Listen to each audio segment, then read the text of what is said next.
Wapenzi watazamaji, Bwana ni mwema, Bwana Yesu asifiwe. Napenda kuwashukuru wote mnaofuatilia kazi zangu. Mungu awabariki sana.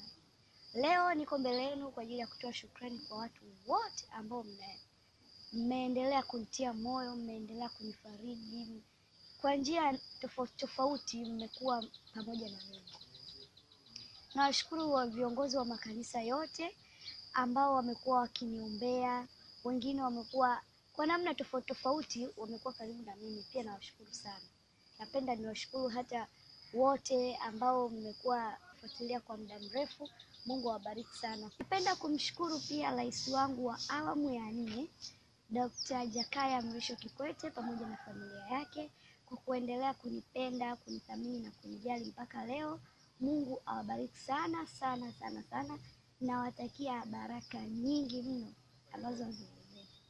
Pia napenda kumshukuru rais wangu Dr. John Pombe Magufuli, rais wa awamu ya 5, kwa kuendelea kufuatilia na kuthamini haki za watoto.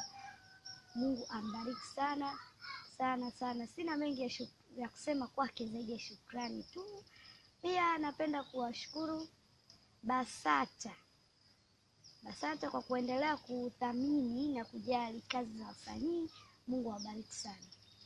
Napenda kumshukuru Ankomile Dennis Mlonda aliyeko UK. Amekuwa faraja yangu sana, amekuwa akinitia moyo na amenikutanisha na mwimbaji ambaye anaitwa Timothy Mlonda niliyefanya naye kazi. Namshukuru pia na yeye kwa kukubali kufanya kazi na mimi ama kwa kunishirikisha kwa wimbo. Maana waimbaji ni wengi, ameona watu wengi, lakini ameamua kunishirikisha mimi. Mungu ambariki sana. Yale uliyofanya ni mengi Baba, unaniwazia mema, unanitakia neema. Hakuna jambo gumu la kukushinda, wewe ndiwe Mungu wa milele. Nawatakia siku njema, Mungu awabariki sana.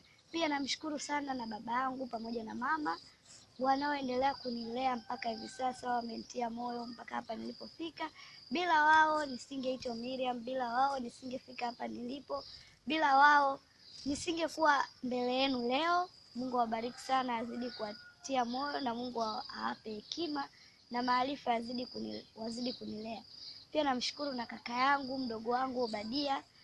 Mungu aendelee kumbariki kutokana na kuendelea kunitia moyo dada yake. Tumekuwa tukikaa tukipeana mawazo ya hapa na pale.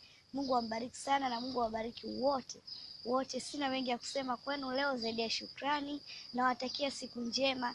Mungu awe nanyi. Pia Watanzania, naomba niwakumbushe ya kuwa amani yetu, furaha yetu, faraja yetu iko mikononi mwetu. Kwa hiyo wewe Mtanzania na mimi tutulie pa kutulia. Tukitulia na nchi yetu pia itatulia. Tusisubiri kutulizwa. Bora tutafute amani kuliko amani itutafute sisi.